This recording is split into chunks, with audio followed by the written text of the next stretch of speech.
Quand on pense aux fantômes dans les mondes grecs et romains, on pense aux esprits des morts qui errent dans les limbes à l'entrée des enfers pour essayer de traverser le fleuve sur la barque de Charon. On pense aussi aux esprits des morts souvent appelés dans la tragédie et l'épopée et qui apparaissent aux personnages. On pense enfin aux différents génies et aux divinités mineures de la famille.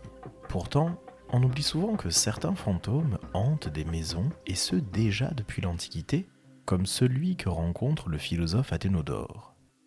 Prenons le temps d'observer son histoire par le petit bout du mythe. Aujourd'hui, Athénodore ou l'histoire de fantômes de Pline.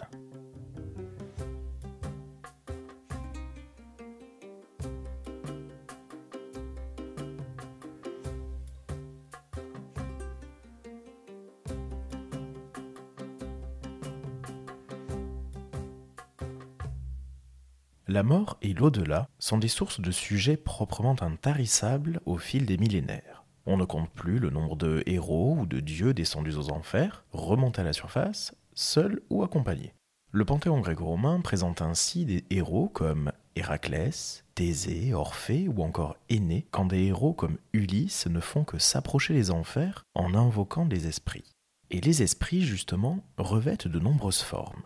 Les Grecs appelaient Ker des génies nés de la déesse Nyx, la nuit noire primordiale, et représentent le destin qui emporte chaque héros au moment de sa mort. Mais le poète grec Hésiode les décrit ainsi dans le bouclier d'Héraclès, au milieu d'une bataille. Parmi les hommes, les vieux, déjà la proie de l'âge, étaient tous réunis hors des murs et tendaient les bras vers les dieux bienheureux, tremblants pour leurs enfants. Ceux-ci s'acharnaient au combat et, sur leurs pas, les Kers, couleur d'azur sombre, faisant claquer leurs dents blanches, affreuses, terrifiantes, sanglantes, effroyables, s'empressaient à l'envi autour de ceux qui tombaient. Toutes, avides, voulaient humer le sang noir. Le premier qu'elles saisissaient, soit à terre, soit en train de tomber blessé, elles l'enveloppaient, abattant sur lui leurs immenses ongles, et son âme aussitôt descendait dans l'Hadès, dans le Tartare glacé. Puis, quand leur cœur s'était tous en sous repu de sang humain, elles rejetaient le cadavre et retournaient exercer leur fureur dans le fracas de la mêlée. Toutes venaient d'entrer en une âpre bataille autour d'un guerrier. Furieuses, elles se lançaient des regards terribles et s'étaient mises à jouer, toutes également, de leurs mains et de leurs ongles hardis. Sur le bord du fleuve des enfers que traverse Charon, le Styx ou l'Achéron selon les versions, les âmes des humains n'ayant pas eu de sépulture décente, notamment avec le droit de passage d'une obole, restent 100 ans dans les limbes, cette zone marécageuse où les plaintes se font entendre. Le poète comique Aristophane les détourne en grenouilles, dans sa comédie du même nom, face au dieu Dionysos. Voici une partie du chant du cœur des grenouilles. Brekekekex coax coax, brekekekex coax coax, humide fille des fontaines, vococoax coacalison, flûtis suave, harmonieux, les clameurs de notre critique que dans le quartier du Marais, au pardon des saintes marmites, nous modulons pour faire honneur à Dionysos, dieu nisiaque, quand, ivrognante et festivante, vient déferler sur notre fief la foule humaine. Brekekekex coax coax. Et du côté des Romains, les divinités mineures ou les génies liés à la mort ne manquent pas. Lars, larves, pénates, mânes, lémures, chaque catégorie a sa spécificité. Les Lars sont des génies de la famille d'origine étrusque, que les Romains appelaient aussi genii loci, des génies du lieu.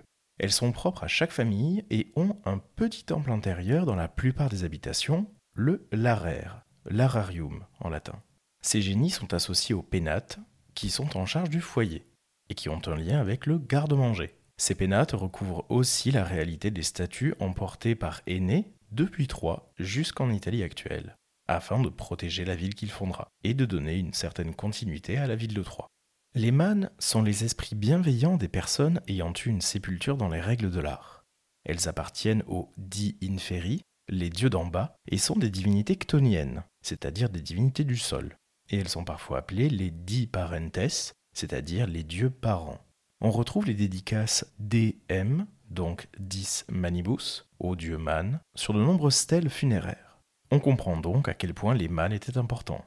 Les larves sont à l'inverse les esprits malfaisants des personnes qui n'ont pas reçu de sépulture et qui sont donc condamnées à errer dans le monde tout en tourmentant les humains. Il pouvait s'agir de criminels. Enfin, les lémures, les spectres des âmes ne trouvant pas le repos à cause de leur mort violente ou du manque de sépultures décentes. Il fallait apaiser les lémures en leur offrant des fèves noires et puis les faire fuir en frappant des vases d'airain, selon Ovide. Mais reprenons nos esprits et arrivons au cœur de notre sujet avec un lémur ou une larve ancrée dans le monde réel. Une histoire de fantôme qui semble troubler Pline le Jeune, un auteur du 1er et du 2e siècle de notre ère, célèbre pour sa correspondance très fournie et surtout pour avoir raconté dans quelques lettres l'éruption du Vésuve en 79, ainsi que la mort de son oncle Pline l'Ancien, bien trop curieux des merveilles de la nature. Pline le Jeune rédige donc une lettre adressée à son ami Sura, un sénateur romain dont le nom complet est Lucius Licinius Sura. Pline s'inquiète de plusieurs phénomènes étranges qui lui ont été rapportés. Et voici comment sa lettre débute. Caius Pline à son cher Sura, salut. Nos loisirs nous donnent à moi la liberté d'apprendre, à vous celle d'enseigner. En conséquence, je voudrais de tout mon cœur savoir si vous croyez que les fantômes existent, ont une forme qui leur appartienne en propre et quelque puissance, ou bien si, étant sans consistance et sans réalité, ils ne reçoivent une apparence que de nos frayeurs. Pour ma part, je suis surtout amené à croire à leur existence par l'aventure que j'entends raconter de Curtius Rufus. Étant encore obscur et inconnu, il avait pris rang dans la suite du gouverneur d'Afrique. Le jour étant à son déclin, il se promenait sous une colonnade. À ses yeux se présente une figure de femme d'une taille et d'une beauté surhumaine. Comme il était épouvanté, elle lui dit qu'elle était l'Afrique et qu'elle venait lui annoncer l'avenir. Il retournerait à Rome, y remplirait les grandes charges et reviendrait même avec un souverain pouvoir dans la province où il mourrait. Une fois encore, quand il abordait à Carthage et y débarquait, la figure vint, dit-on, à sa rencontre sur le rivage. Ce qui est certain, c'est qu'étant tombé malade et augurant de l'avenir par le passé, des prédictions malheureuses par des prédictions heureuses, il abandonna l'espoir d'un retour à la santé alors qu'aucun des siens n'avait cessé d'espérer.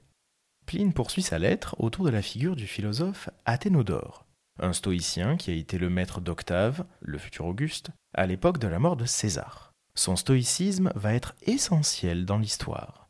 Rappelons qu'un stoïcien accepte le monde et l'instant sans chercher à le contrôler, restant indifférent au plaisir et à la douleur, ne recherchant que la vertu pour atteindre le bonheur. Laissons donc Pline reprendre. Et maintenant, n'est-ce pas chose plus épouvantable encore et non moins surprenante que cette autre aventure que je vais raconter comme elle me l'a été? Il y avait à Athènes une maison vaste et commode, mais malfamée et maudite. Pendant le silence de la nuit, un son métallique se faisait entendre. Prêtait-on l'oreille? Un bruit de chaîne résonnait au loin d'abord, puis plus près. Ensuite apparaissait un spectre. C'était un vieillard exténué de maigreur et en haillons, avec une grande barbe et des cheveux hérissés. Il portait aux pieds des entraves, aux mains des fers qui l'agitaient. Aussi, les habitants passaient-ils des nuits sinistres et affreuses, privés de sommeil par l'effroi. Cette absence de sommeil amenait une maladie, puis, la frayeur allant croissant, la mort. Car, même en plein jour, quand l'apparition n'était plus là, leurs yeux en étaient obsédés, et la crainte survivait au motif de crainte. En conséquence, la maison fut désertée, condamnée à l'abandon, et laissée tout entière aux fantômes. Elle était cependant affichée pour le cas où quelqu'un se trouverait à vouloir l'acheter ou la louer, dans l'ignorance d'une pareille tare. À Athènes vint le philosophe Athénodore. Il lut l'affiche, sut le prix, dont la modicité le mit en éveil. Il s'informe, apprend tout, en dépit de quoi, ou plutôt à cause de quoi, il la loue. À la tombée de la nuit, il se fait préparer un lit dans la partie antérieure de la maison, apporter de petites tablettes, un stylet, de la lumière. Il envoie tous ces gens au fond de la demeure, tandis que lui absorbe dans l'étude son attention, ses yeux, sa main, afin que l'imagination livrée à elle-même n'aille pas lui représenter des bruits de fantômes et de vaines craintes. D'abord, comme partout ailleurs, le silence nocturne. Puis, des coups sur le métal, un remuement de chaîne. Lui ne lève pas les yeux, ne lâche pas son stylet, mais s'obstine dans son attention et s'efforce de l'opposer aux perceptions de son oreille. Alors le bruit augmente, ne cesse d'approcher, et à ce moment semble retentir sur le seuil, puis à l'intérieur du seuil. Il se retourne, voit et reconnaît l'apparition qu'on lui a décrite.